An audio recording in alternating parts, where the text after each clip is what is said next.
Hello everyone, welcome to my YouTube channel study to learn. तो इस वीडियो में ईवीएस पेडागोजी के प्रीवियस ईयर क्वेश्चन को डिस्कस करेंगे। 2011 से लेकर 2019 तक जितने प्रश्न बने हैं सारे प्रश्न को डिस्कस करेंगे। यह छठा वीडियो है। इससे पहले 5 वीडियो और अपलोड हो चुके हैं जिसमें हमने प्रीवियस ईयर क्वेश्चन डिस्कस किए हैं। चलते हैं प्रश्न की ओर। पहला प्रश्न, ये प्रश्न जो है ये सीटेट सितंबर 2014 के पूछे गए प्रश्न है। यदि 1 महीना के लिए बिजली ना हो तो हमारा जीवन किस प्रकार प्रभावित होगा। इस प्रश्न को पूछने का उद्देश्य है। 4 ऑप्शन दिए गए हैं। पहला ऑप्शन है समुचित तरीके से बिजली का प्रयोग करने के प्रति शिक्षार्थियों मतलब विद्यार्थी को संवेदनशील बनाना। ऑप्शन 2 है बिजली के स्रोतों के बारे में शिक्षार्थियों का आकलन करना। ऑप्शन 3 है शिक्षार्थियों के कल्पनापरक और चिंतनपरक कौशलों का विकास करना। ऑप्शन 4 है शिक्षार्थियों की समान जानकारी का आकलन करना। तो इसके राइट आंसर हो जाएंगे ऑप्शन नंबर 3। प्रश्न है बिजली ना हो तो क्या होगा। इसका एक ही उद्देश्य है शिक्षार्थियों के कल्पनापरक और चिंतनपरक कौशलों का विकास करना। तो इस प्रश्न के राइट ऑप्शन नंबर 3 होंगे। नेक्स्ट प्रश्न ये प्रश्न सीटेट सितंबर 2014 के पूछे गए प्रश्न है सालनी कक्षा 5 के शिक्षार्थियों को पोषण पर आधारित प्रकरण से परिचित कराना चाहती है। उन्हें क्या करना चाहिए। 4 ऑप्शन दिए गए हैं। पहला ऑप्शन है श्यामपट्ट पर पाचन तंत्र का आरेख बनाना चाहिए मतलब डायग्राम बनाना चाहिए। ऑप्शन 2 है पोषक तत्वों से भरपूर विभिन्न प्रकार के भोजनों का उदाहरण देनी चाहिए। ऑप्शन 3 है विभिन्न प्रकार के भोजन को प्रदर्शित करने वाले चार्ट का प्रयोग करना चाहिए। ऑप्शन 4 है विद्यार्थी मतलब शिक्षार्थियों से कहना चाहिए कि वे अपने अपने टिफ़िन बॉक्स खोलें और उनके तत्वों का अवलोकन करें और उसके बाद उन्हें व्याख्या करना चाहिए। तो प्रश्न पूछा जा रहा था जो विद्यार्थी को पोषण पर आधारित प्रकरण से परिचित कराने के लिए क्या करना चाहिए। तो इसके सबसे बेस्ट आंसर जो हो जाएंगे वो ऑप्शन नंबर 4 होंगे। इनमें जो विद्यार्थी जो है अपने टिफ़िन को बॉक्स को खोलेंगे और उसका एक एक करके उसका व्याख्या करेंगे। इससे बाद विद्यार्थी क्या होंगे, ज़्यादा सक्रिय होंगे और ज़्यादा एक्टिव होंगे। तो इसके राइट आंसर क्या हो जाएंगे ऑप्शन नंबर 4। नेक्स्ट प्रश्न ये प्रश्न सीटेट फरवरी 2015 के पूछे गए प्रश्न है प्राथमिक कक्षाओं में विद्यार्थी को मानसिक शिक्षण के लिए निम्नलिखित में से कौन सा युक्त सर्वाधिक उपयुक्त प्रतीत होता है। 4 ऑप्शन दिए गए हैं। पहला है अध्यापक द्वारा श्यामपट्ट पर मानचित्र बनाना और शिक्षार्थियों को विभिन्न स्थान की स्थिति बताने को कहना। ऑप्शन 2 है शिक्षार्थियों को निर्देश देना कि वे घर से बाहर का मानचित्र लेकर आए। ऑप्शन 3 है शिक्षार्थियों को एटलस दिखाना और विभिन्न स्थानों की स्थिति बताने को कहना। ऑप्शन 4 है शिक्षार्थियों की सहायता करना कि वे अपने ही संकेतों का उपयोग करते हुए निकटतम प्रवेशों का मानचित्र बनाएं और वस्तुओं की सापेक्ष स्थिति और दिशा पर ध्यान केंद्रित करें। तो इसके राइट आंसर हो जाएंगे ऑप्शन नंबर 4 क्योंकि विद्यार्थी इसमें खुद से कर रहे हैं और खुद से मानचित्र बना रहे हैं। तो इसके राइट आंसर क्या हो जाएंगे ऑप्शन नंबर 4। नेक्स्ट प्रश्न ये प्रश्न सीटेट फरवरी 2015 के पूछे गए प्रश्न है। एक अध्यापक को कक्षा 4 के विद्यार्थियों को हमारे देश के भोजन की सांस्कृतिक विविधता पढ़ानी है। तो इस विषय को पढ़ाने के लिए सर्वोत्तम विधि निम्नलिखित में से कौन सा है। 4 ऑप्शन दिए गए हैं। पहला है विभिन्न प्रकार के खानों की चीज़ों के चित्रों वाले फ्लैश कार्ड दिखाना। ऑप्शन 2 है अपने देश के लिए विभिन्न राज्यों के विभिन्न लोगों द्वारा खाए जाने वाले विभिन्न भोजनों के विषय में विद्यार्थी को एक प्रोजेक्ट दें। ऑप्शन 3 है विद्यार्थी से पूछे कि उन्हें क्या खाया है, उसके बाद चर्चा करें। ऑप्शन 4 है विद्यार्थी से कहे कि वो अपने परिवार के भोजन के विषय में सूचना एकत्रित करें। तो यहाँ प्रश्न पूछा जा रहा है देश की सांस्कृतिक विविधताएं पढ़ानी है, भोजन की सांस्कृतिक विविधता पढ़ानी है। तो इसके लिए सही ऑप्शन होगा ऑप्शन नंबर 2, जो विभिन्न राज्यों के विभिन्न लोगों द्वारा खाए जाने वाले विभिन्न भोजन के विषय में विद्यार्थियों को एक प्रोजेक्ट दें। तो इस प्रश्न के राइट आंसर ऑप्शन नंबर 2 होंगे।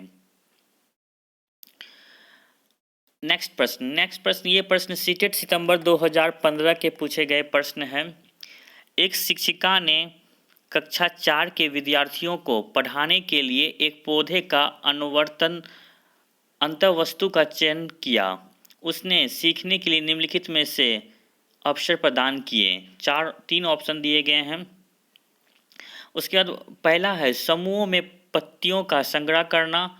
ऑप्शन 2 है पत्तियों के आकार, स्वरूप और अन्य विशेषताओं पर चर्चा करना। ऑप्शन 3 है अपना वनस्पति संग्रहालय बनाना। प्रश्न पूछा जा रहा है इस प्रकार की गतिविधियों हेतु शिक्षकों को किस बातों के लिए सबसे अधिक प्रोत्साहन नहीं देना चाहिए। यहाँ मतलब नेगेटिव प्रश्न है। जो ऑप्शन इस चारों में से जो गलत होंगे वो इस प्रश्न के राइट आंसर होंगे। ध्यान दें जो गलत होंगे वो क्या होंगे, राइट आंसर होंगे, क्योंकि यहाँ पर नहीं लगा हुआ है। तो 4 ऑप्शन दिए है। पहला है जितनी अधिक पत्तियों के विषय में संभव हो उतना नाम याद करने में बच्चों की पहल। ये जो नाम याद करना, परिभाषा याद करना, ये सब ऑप्शन जो होते हैं वो हमेशा गलत होते हैं। तो ये ऑप्शन तो गलत ही है। सेकंड ऑप्शन भी देखते हैं। बच्चों के द्वारा कार्य का विस्तार, बच्चों का निरंतर गतिविधि में लगे रहना। ऑप्शन 4 है बच्चों की परस्पर क्रिया, अवलोकन और सहयोग। तीनों में बच्चे कुछ न कुछ कर रहे हैं, लेकिन 4 में जो है क्या कर रहे हैं, याद कर रहे हैं, इसलिए ये नेगेटिव ऑप्शन है। तो हम कह सकते हैं जो ऑप्शन नंबर फर्स्ट जो है इस क्वेश्चन के राइट आंसर होंगे। नेक्स्ट प्रश्न ये प्रश्न सीटेट सितंबर 2016 के पूछे गए प्रश्न है। कक्षा 4 की एक शिक्षक ने अपने विद्यार्थियों से कहा, कुछ वयोवृद्ध लोगों से पूछिए कि जब वे जवान थे तो क्या उन्होंने कुछ ऐसे पौधे देखे थे जो आज नहीं दिखाई पड़ते हैं।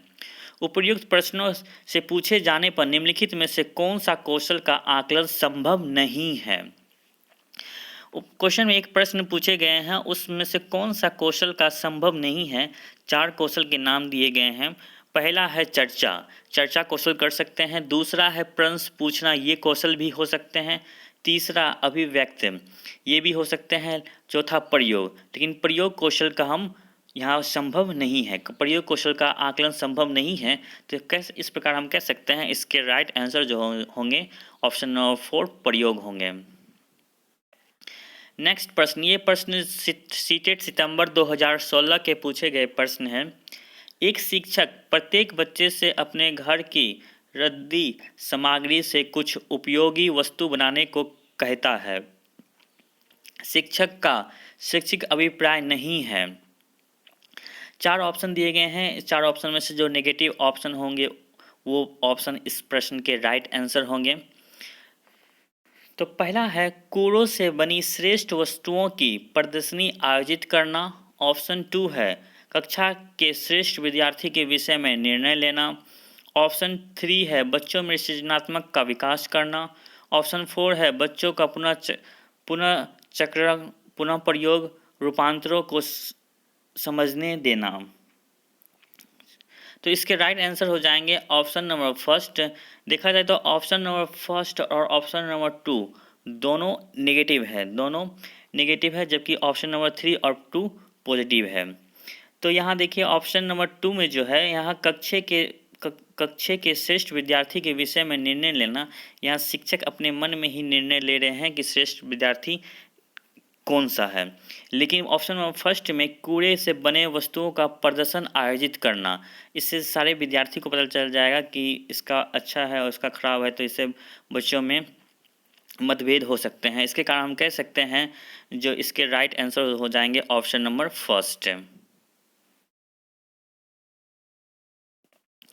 नेक्स्ट प्रश्न, ये प्रश्न सीटेड फरवरी 2011 के पूछे गए प्रश्न हैं।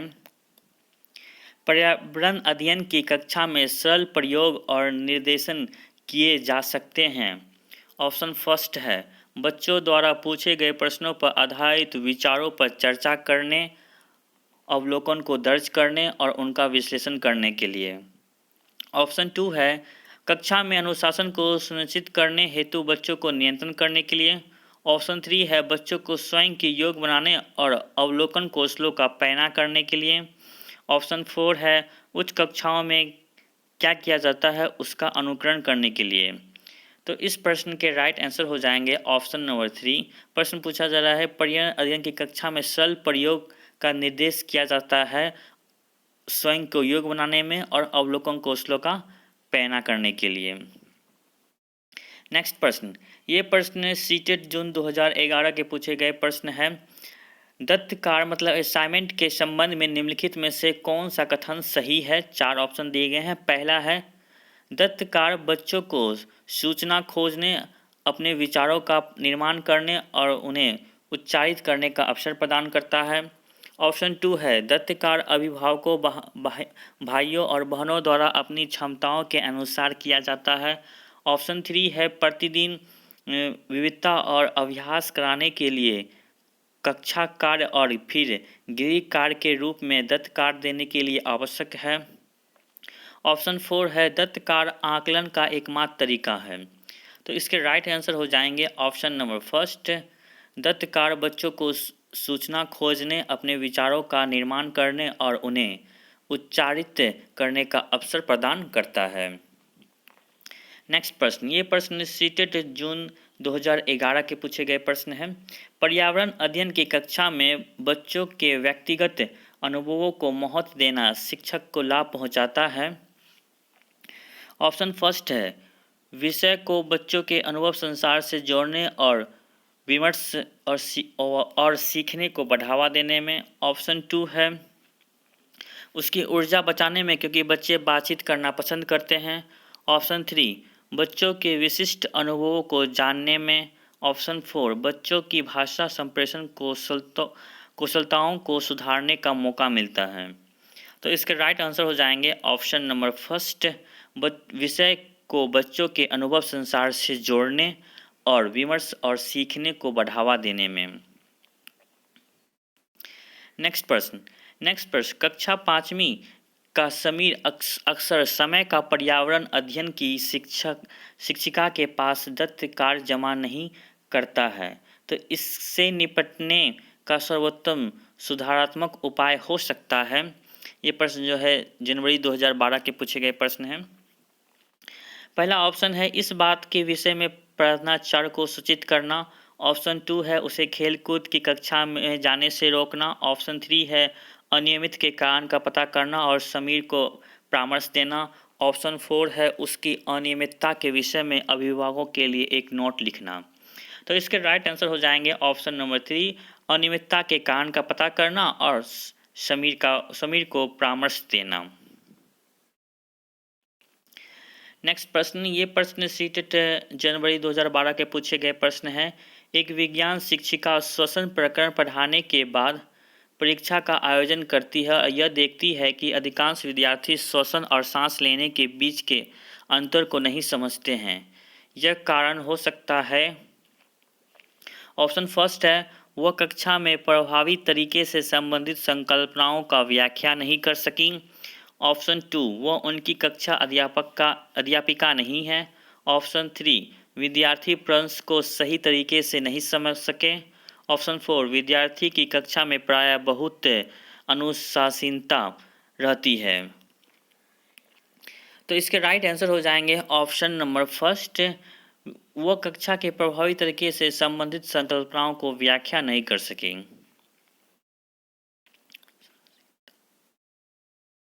नेक्स्ट प्रश्न सीटेड जनवरी 2012 के पूछे गए प्रश्न हैं। एक कक्षा में औसत से कम वाले 4 विद्यार्थी हैं। उन्हें अन्य विद्यार्थियों के समान लाने के लिए निम्नलिखित में से कौन सा व्यूह रचना सबसे प्रभावी होगा। 4 ऑप्शन दिए गए हैं। पहला है उन्हें अलग पंक्ति में बैठाना और उसको काम को लगातार पर्यवेक्षण करना। ऑप्शन 2 है उनके अधिगम के कमज़ोर क्षेत्रों की पहचान करना और उसके अनुसार सुधारात्मक उपाय उपलब्ध कराना। ऑप्शन 3 है यह सुनिश्चित करना कि वह नियमित रूप से विद्यालय आए। ऑप्शन 4 है उन्हें घर पर करने के लिए अतिरिक्त दत्त कार्ड देना। तो इसके राइट आंसर हो जाएंगे ऑप्शन नंबर 2, उनके अधिगम के कमज़ोर क्षेत्रों का पहचान करना और उनके अनुसार सुधारात्मक उपाय का उपलब्ध कराना। ये प्रश्न जो थे इस वीडियो के लास्ट प्रश्न थे। यह वीडियो आपको कैसा लगा कमेंट्स में ज़रूर कमेंट करें। यह वीडियो आपको अच्छा लगा तो लाइक ज़रूर करें और अपने दोस्तों के साथ शेयर भी करें। यदि आप चैनल पर पहली बार आए हैं तो इस चैनल को सब्सक्राइब कर लें।